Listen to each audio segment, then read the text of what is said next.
সম্মানিত ভিউয়ার্স, আসসালামু আলাইকুম ওয়া রাহমাতুল্লাহি ওয়া বারাকাতুহু। আশা করি সবাই আল্লাহর অশেষ রহমতে ভালো আছেন, সুস্থ আছেন।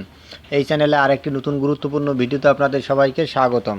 আজকে আলোচনা করব পঞ্চম গণবিজ্ঞপ্তির প্রাথমিক সুপারিশ কবে, বিস্তারিত থাকছে এই ভিডিওতে। তার আগে এই ভিডিওটি দেখার আগে যারা এই চ্যানেলে একদম নতুন তারা অবশ্যই চ্যানেলটি সাবস্ক্রাইব করে পাশে থাকা বেল আইকনটি প্রেস করে দিন। আর যারা ইতিমধ্যে সাবস্ক্রাইব করেছেন তাদেরকে জানাই অসংখ্য ধন্যবাদ। পঞ্চম গণবিজ্ঞপ্তির প্রাথমিক সুপারিশ কবে? আসন্ন কোরবানি ঈদের আগেই পঞ্চম গণবিজ্ঞপ্তিতে নিয়োগের প্রাথমিক সুপারিশ করতে চায় বেসরকারি শিক্ষক নিবন্ধন ও প্রত্যয়ন কর্তৃপক্ষ এনটিআরসিএ। সে লক্ষ্যে কাজ করছে সংস্থাটি। চলতি সপ্তাহে অথবা আগামী সপ্তাহে প্রাথমিক সুপারিশ করা হতে পারে। বেসরকারি শিক্ষক নিবন্ধন ও প্রত্যয়ন কর্তৃপক্ষের এনটিআরসিএ একাধিক সূত্র দ্য ডেইলি ক্যাম্পাসকে এই তথ্য জানিয়েছে। নাম অপ্রকাশিত রাখার শর্তে এনটিআরসিএ এর এক কর্মকর্তা জানান, চলতি সপ্তাহে পঞ্চম গণবিজ্ঞপ্তির প্রাথমিক সুপারিশ করা হতে পারে। চলতি সপ্তাহে সম্ভব না হলে আগামী সপ্তাহে প্রাথমিক সুপারিশ করা হবে।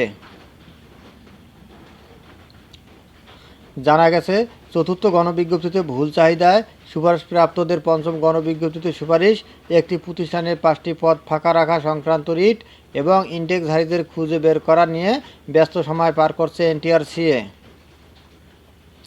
এ কারণে প্রাথমিক সুপারিশ করতে কিছুটা সময় লেগেছে। সব জটিলতা কাটিয়ে দ্রুত নিয়োগের প্রাথমিক সুপারিশ করা হবে বলে জানা গেছে। পঞ্চম গণবিজ্ঞপ্তির প্রাথমিক সুপারিশ নিয়ে জানতে চাইলে সম্প্রতি এনটিআরসিএর সচিব ওবায়দুর রহমান দ্য ডেইলি ক্যাম্পাসকে বলেন, আমাদের পরিকল্পনা হলো ঈদের আগেই পঞ্চম গণবিজ্ঞপ্তির প্রাথমিক সুপারিশ করা। আমরা সেভাবেই কাজ করছি। আশা করছি ঈদের আগেই প্রাথমিক সুপারিশ করতে পারব। গত 31 মার্চ বেসরকারি শিক্ষা প্রতিষ্ঠানে 96,736টি পদে শিক্ষক নিয়োগের গণবিজ্ঞপ্তি প্রকাশ করা হয়। এর মধ্যে স্কুল অ্যান্ড কলেজে 43,286টি এবং মাদ্রাসা ও কারিগরি প্রতিষ্ঠানে 53,450টি পদে শিক্ষক নিয়োগ দেওয়া হবে। পঞ্চম গণবিজ্ঞপ্তিতে আবেদন গ্রহণ শেষ হয়েছে গত 9 মে।